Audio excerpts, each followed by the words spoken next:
itself and forms the inguinal ligament. Therefore, the extent of the inguinal ligament is from anterior superior iliac spine to the pubic tubercle. Now coming to the inguinal canal, what is significance? I mean, have you ever wondered that why do we need inguinal canal in our body? Basically, inguinal canal is required for descent of testes. As you all know that testis is not formed in scrotum, it's formed in an abdominal cavity. In second month of intrauterine life, basically the testis is formed at T10 to T12 level, and in second month of intrauterine life it starts to descend down. It 4 to 6 months it's at the deep inguinal ring. In the 7th month of intrauterine life, it's it traverses the inguinal canal, and at the 8th month of intrauterine life, it's at the superficial inguinal ring, and in the 9th month, it comes into the scrotum. Okay, so inguinal canal is required for descent of testis, and also for the communication of scrotum and the scrotum with the abdominal. Contents of the abdominal cavity. Now, what actually is inguinal canal? It's an intermuscular passage that runs obliquely, and it extends from the superficial, deep inguinal, it extends from the deep inguinal ring to the superficial inguinal ring, and the deep inguinal ring is. The deep inguinal ring is an oval. See, this is deep inguinal ring. It's basically the oval opening that's present in fascia transversalis, and it's present 1.2 cm above the mid-inguinal point. The superficial inguinal ring is a triangular opening that is present in the superficial inguinal ring is a triangular opening that's present in external oblique muscle. Now coming to the boundaries of the inguinal canal, the anterior boundary is formed by the skin, superficial fascia, external oblique aponeurosis, and when you come on the lateral side, there are also the fleshy fibers of internal oblique muscles. The posterior boundary is formed by the fascia transversalis, extraperitoneal tissue, and the peritoneum, that is the parietal peritoneum. On the medial side of the inguinal canal, it's the conjoint tendon. Now coming to the roof of the inguinal canal, the roof of inguinal canal is formed by the arched fibers of internal oblique muscle and the transversus abdominis. And now the floor. The floor is formed by the upper surface of inguinal ligament. So now the inguinal canal is quite is larger in males than in females. The reason is because in males the testis has to descend from the abdominal cavity into the scrotum, so it's larger in males than in females. Now the structures that pass through the inguinal canal are spermatic cord in males, broad ligament of uterus in females, and the ilioinguinal nerve. The constituents of spermatic cord. As you all know that testis lies in the scrotum, right? So the things that connect to the testis would lie in the spermatic cord. So the contents of the spermatic cord are vasa deferens, 3 arteries that are cremasteric arteries, testicular arteries, and the artery to ductus deferens. Then the 3 nerves, that is ilioinguinal nerve, genitofemoral nerve, and the sympathetic nerve. And then the pampliform plexus of veins, and the lymph nodes of testis, and finally the processus vaginalis. Now coming to the coverings of the spermatic cord, from inside to outside. From the innermost layer is internal spermatic fascia, that is derived from fascia transversalis. Then the cremasteric fascia, that is derived from internal oblique muscle and muscles abdominis, and the external spermatic fascia that is derived from external oblique muscle. Now coming to the mechanisms of inguinal canal. Why do we need this mechanism? Basically जैसे कि आप सभी को पता है कि superficial inguinal ring और deep inguinal ring ये दो ओपनिंग्स होती है इंटीरियर एब्डोमिनल वॉल में. सो इन दोनों ओपनिंग्स के कारण वो जो स्पेसिफिक एरिया होता है वो वीकेन हो जाता है. तो इसीलिए the presence of inguinal canal is the weakest point in the interior abdominal wall. Therefore, when the intra-abdominal pressure rises, the chances of herniation increases. Therefore, these are the mechanisms that prevent a herniation of abdominal organs. So, the first mechanism is shutter mechanism of internal oblique. Internal oblique muscle is present at the anterior wall, roof, and also at the posterior wall. Therefore, when the intra-abdominal pressure rises, the roof and the floor are approximated to each other. Now the flap wall mechanism, as you all know that superficial and deep inguinal ring do not lie opposite to each other, they are oblique to each other. Therefore when the intra-abdominal pressure rises, the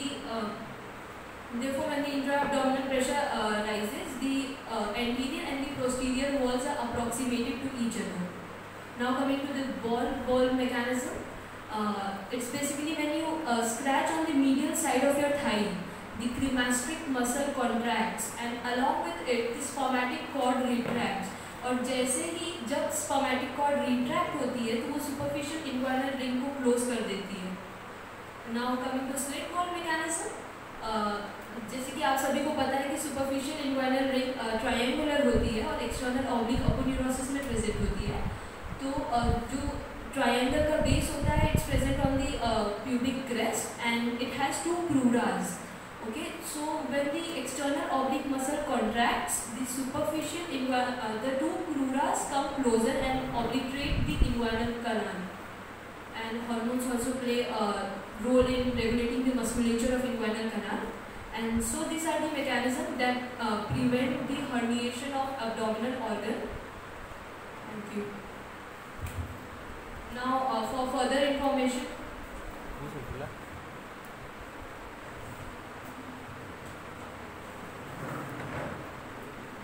after the inguinal canal, now we will discuss about the anatomy of the femoral sheath and the femoral canal.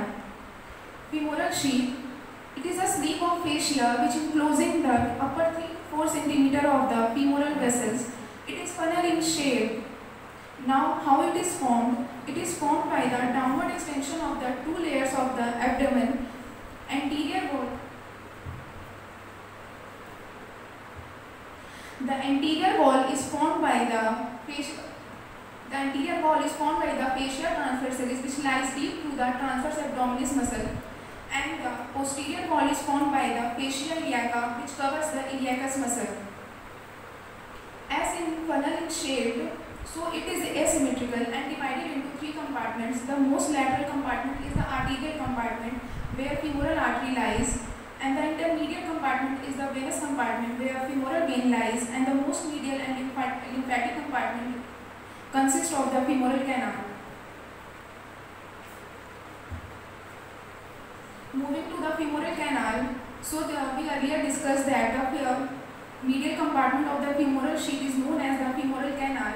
Its shape is conical. Femoral canal is a weak spot in the groin area. So basically, hernia क्या होता है? Hernia is a protrusion of any viscera through any weak spot. So femoral canal is a potential weakness in the abdominal wall through which abdominal contents कुछ भी हो सकते हैं, loop of intestine or any part of intestine or any momentum, वो may bulge out through any weak spot and forming a femoral hernia. Femoral hernia is more common in females than males because of wider pelvis and wider femoral canal. Now coming to the femoral ring, what is the significance? Why we need the femoral ring? Because femoral hernia occurs when abdominal viscera omentum passes through the femoral ring. So the base or upper end of the femoral canal is known as the femoral ring. and it is bounded anteriorly by the inguinal ligament, posteriorly by the peteneus muscle, and medially by the lacunar ligament. Lacunar ligament is a part of external oblique aponeurosis. Thank you so much. For the further knowledge, we would like to call our seniors.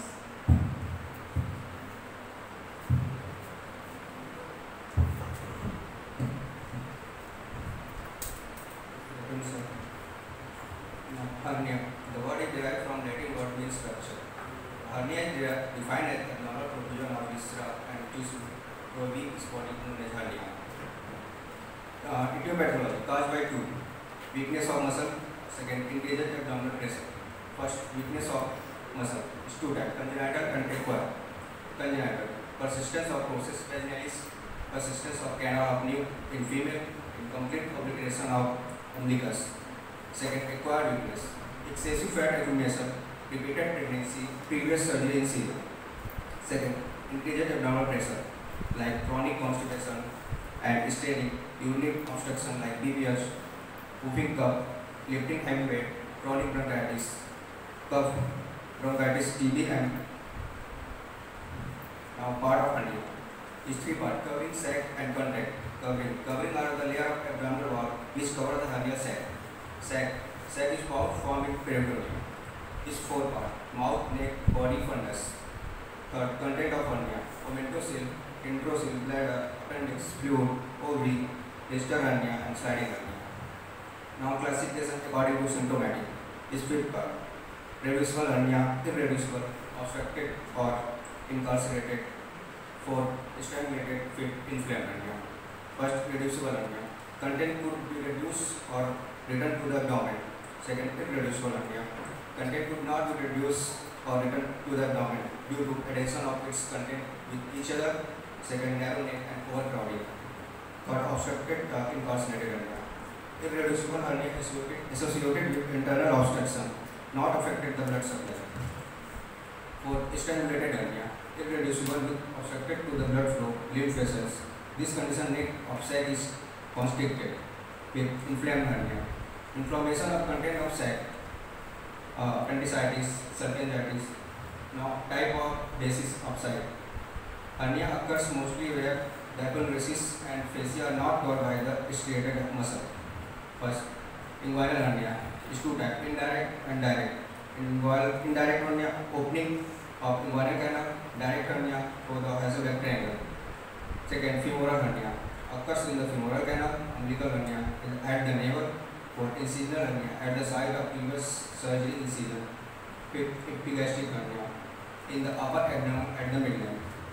First, inguinal hernia. And inguinal hernia is the protrusion of part of the abdomen content through the left and right inguinal canal. Types. First, indirect inguinal hernia. In this, abdominal content enter the deep inguinal ring, then transverse the whole inguinal canal, then comes out through the superficial ring. Is called indirect inguinal hernia. Now, type of indirect inguinal hernia according to extent. First, Bernoussil. Second, funicular. Third, complete scrotal. First, Bernoussil. Hernia sac stop within the inguinal canal after entering the internal ring. Second, funicular. Hernia sac after emerging out of internal ring stop just above the testis. Third, complete scrotal. Sac descend to the bottom of the scrotum. Next.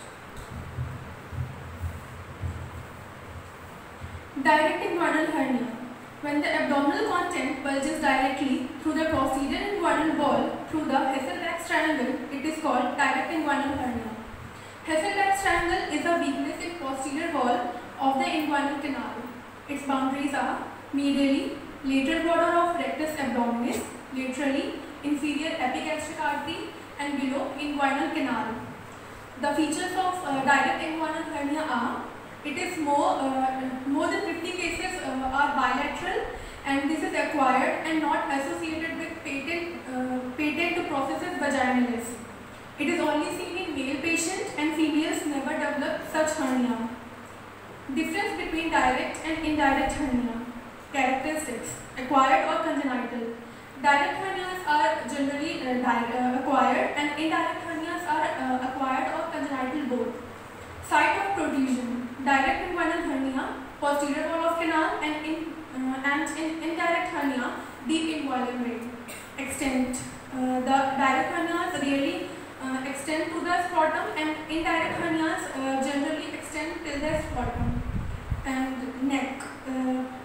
Indirect hernias lies medial to the inferior epigastric artery, and indirect hernia lies lateral to the inferior epigastric artery. Age. Direct hernias are more common in middle or old age, and indirect hernias are more common in children or young age. Internal ring occlusion test. It is negative for direct hernia and positive for indirect hernia. Zenan's method. In direct hernia, impulse is felt on the middle finger, and for the indirect hernia, the impulse is felt on the index finger. Finger invagination test. Little finger goes upward and posteriorly. Because of that, when the cupping reflex comes, it is felt on the pulp of the fingers for the direct hernia, and little finger goes upward and outwards. So the cupping reflex is felt on the tip of the finger for the indirect hernia. Now, femoral hernia.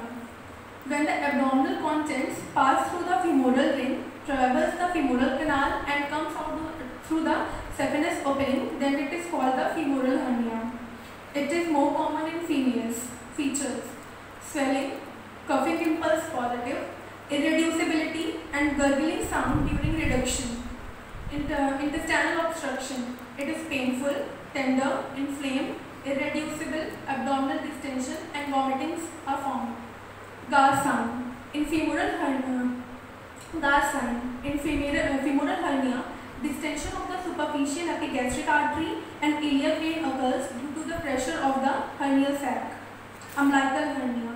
Umbilical hernias can be discussed under the following three headings: exemphalous, umbilical hernia in children, para-umbilical hernia in adults. Exemphalous. It is a developmental anomaly due to failure of midgut to return to the abdominal cavity during embryonic life. And umbilical hernia in children. It occurs to the complication of umbilical sepsis due to which the umbilical scar becomes weakened. Para-umbilical hernia of adults. This hernia occurs either above the umbilicus, below the umbilicus or at the side of the umbilicus. Incisional hernia. Hernia that occurs through an acquired weak scar in the abdominal wall caused by the previous surgical operation or any accidental trauma. Epigastric hernia. Hernia that occurs in the epigastrium through the linea alba, which extends between the xiphoid process and umbilicus. It is also known as fatty hernia of linea alba because it begins with the protrusion of extraperitoneal fat.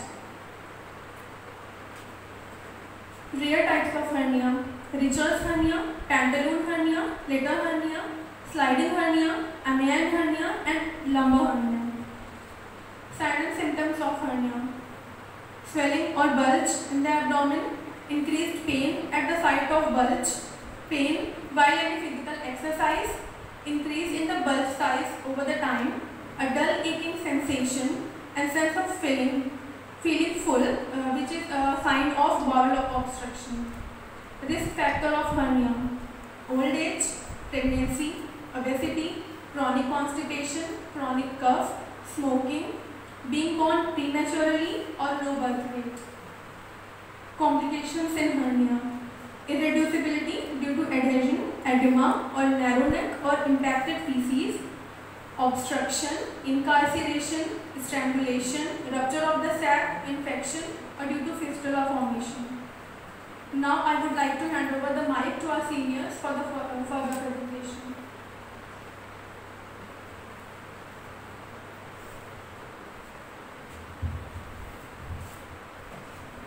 Coming on to the examination part, cupping impulse.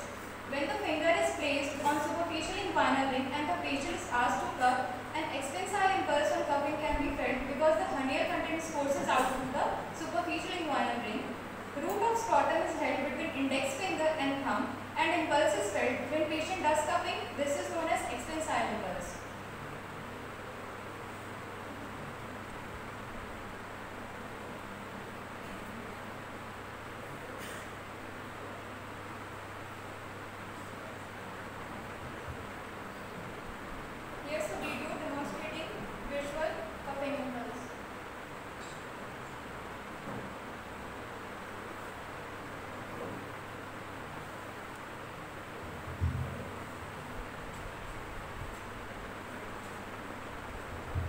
And the second test is to get above the swelling. And this test basically is done to differentiate the inguinal swelling from the inguinal-squattal swelling.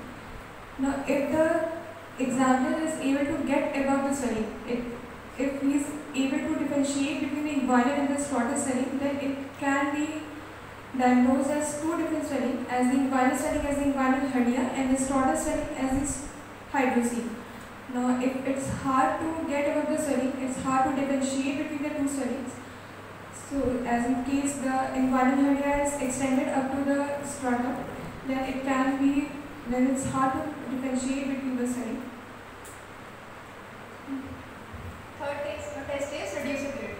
Patient is instructed to lie down in supine position. In some patients, hernia reduces itself on lying down.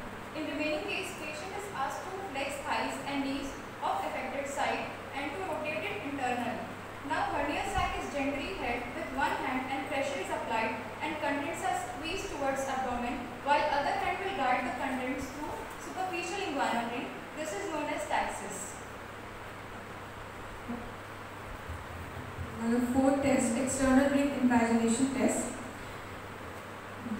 This test here is done to differentiate between the direct and indirect type of inguinal hernia. If the index finger is inserted on the superficial inguinal ring and the patient is then asked to cuff.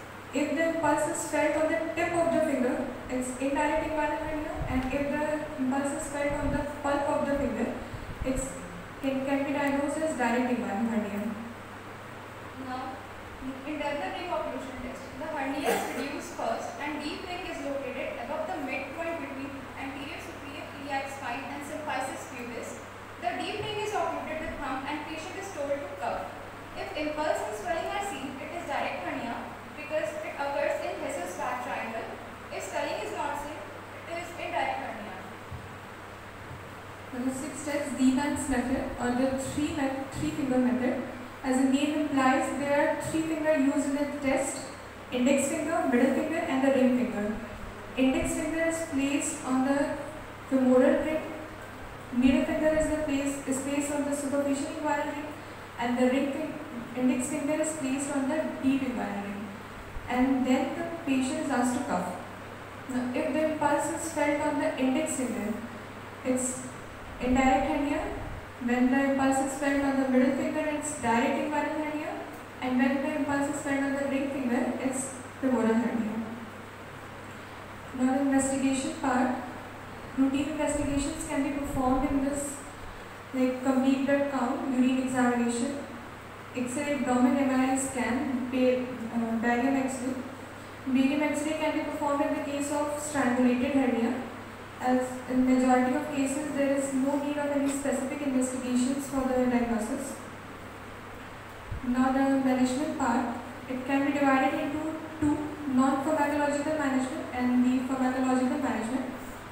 In non-pharmacological management, the patient should be asked to avoid any kind of spicy food, avoid extra strenuous exercises, to not lie down or bend over after a meal, stop smoking, avoid soft drinks, and avoid lifting heavy weight. Now, the pharmacological treatment: antibiotics, H2 receptor blocker, famotidine 40 mg, ranitidine 150 mg BD, proton pump inhibitor, pantoprazole 20 to 40 mg, and NSAIDs, ibuprofen 100 mg 6 RD can be used. These pharmacological treatments can be effective in the case where there is any serious complications, like in the case of strangulated hernia or incarcerated hernia. Now, non-surgical treatment. Truss, a pad made with firm material that provides support for the herniated area and holds it in correct position. Surgical treatment: herniotomy. Neck of the sac is transfixed and ligated, and the hernia sac is then excised. Inguinal canal is not prepared in this surgery. It is indicated in children and infants. Herniorrhaphy. In this, herniotomy is done and posterior wall is repaired. Tissue or displaced organs are returned to original positions. Hernioplasty. In this procedure, herniotomy, herniorrhaphy, along with the filling of the gap between tendon and inguinal ligament is done by patient's own tissue, skin flap, or by using Crowley mesh. Here's a video demonstrating hernioplasty.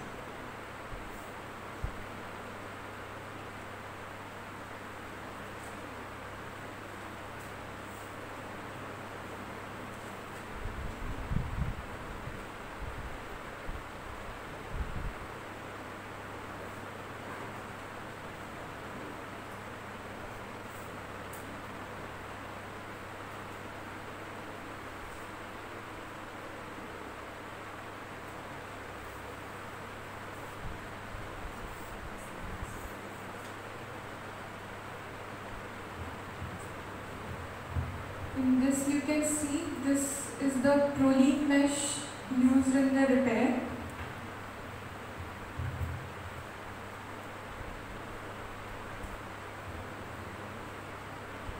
Firstly is washed with the betadine. Non-absorbable types of sutures are used in hernioplasty.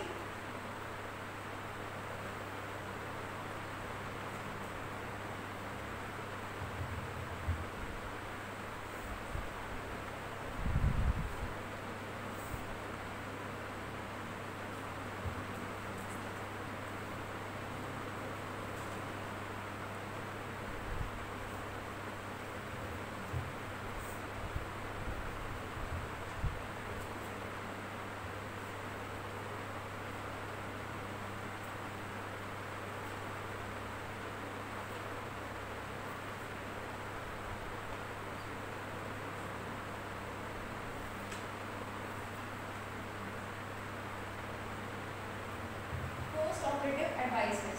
Patient is advised to avoid lifting heavy weight. Patient needs to treat cough and constipation.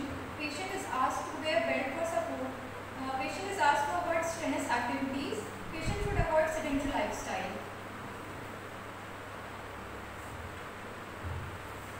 Ayurvedic correlation of hernia is आंत वृद्धि। अब आंत वृद्धि को समझने के लिए इसके निदान, संप्राप्ति और चिकित्सा के बारे में बताएंगे। इसके प्रमुख निदान हैं अत्यधिक भार उठाना, अधिक बलवान के साथ युद्ध करना, ब्रिज से गिर पड़ना एवं अति साहस के कारण।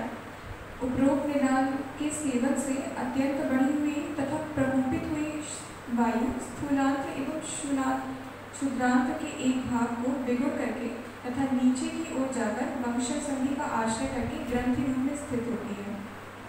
फिर चिकित्सा नहीं करने से तथा कुछ समय व्यतीत होने पर फलकोश में जाकर उष्ण में शोथ उत्पन्न कर देती है। यह शोथ आर्मान युक्त तथा वस्ती के समान होता है। इसे दबाने से यह शब्द करता हुआ ऊपर की ओर अंदर चला जाता है तथा दबाव हटा देने से पुनः फलकोश में आकर फूल जाता है। इसे असाध्य आंतवृद्धि रोग कहते हैं। आंतवृद्धि की चिकित्सा। जो आंतवृद्धि फलकोश में न पहुंची हो उसमें वातज वृद्धि के समान चिकित्सा करनी चाहिए। वंशनस्थ वृद्धि के मार्ग को सम्यक रूप से अवरुद्ध करने के लिए अर्धचंद्राकार शलाका से अग्निकर्म करना चाहिए तथा कोश प्राप्ति वृद्धि को असाध्य समझना चाहिए। अंग विपर्य अर्थात वाम भाग की आंतवृद्धि में दाहिने पैर के तथा दक्षिण भाग की आंतवृद्धि में वाम पैर के अंगूठे की मध्य वाली त्वचा का भेदन करके अग्निकर्म कराना चाहिए। आंतवृद्धि की चिकित्सा हेतु शंख प्रदेश के ऊपर और कान के समीप सेवनी को यत्नपूर्वक बचाते हुए विपरीत दिशा में सिरावेद करना चाहिए।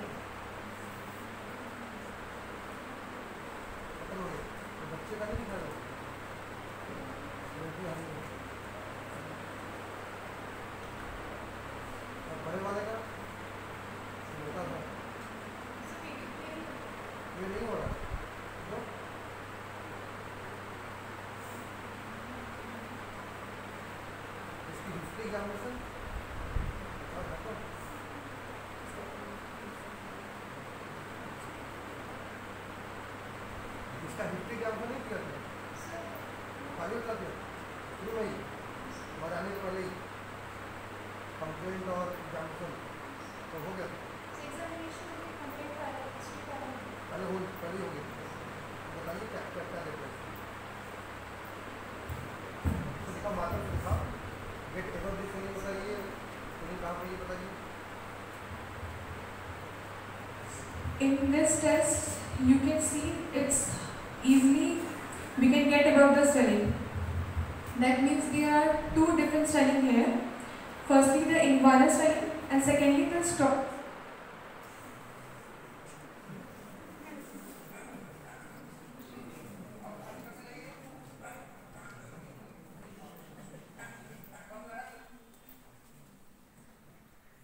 The inguinal hernia as the different swelling of the inguinal region. Here the test to get above the swelling is faster, and the pulse of cupping is also seen as faster.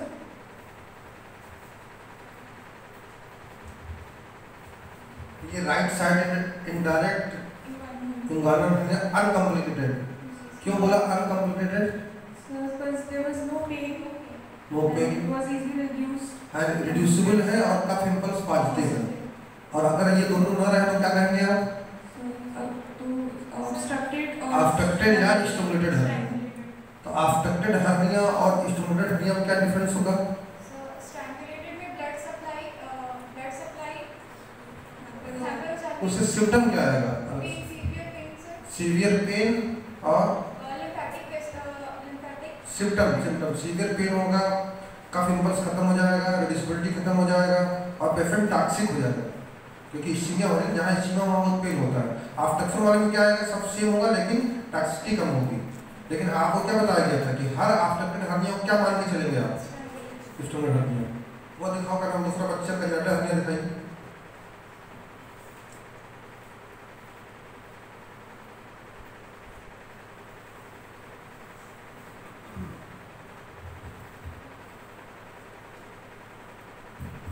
इन्फिजिनल hernia में दोबारा दिखाओ।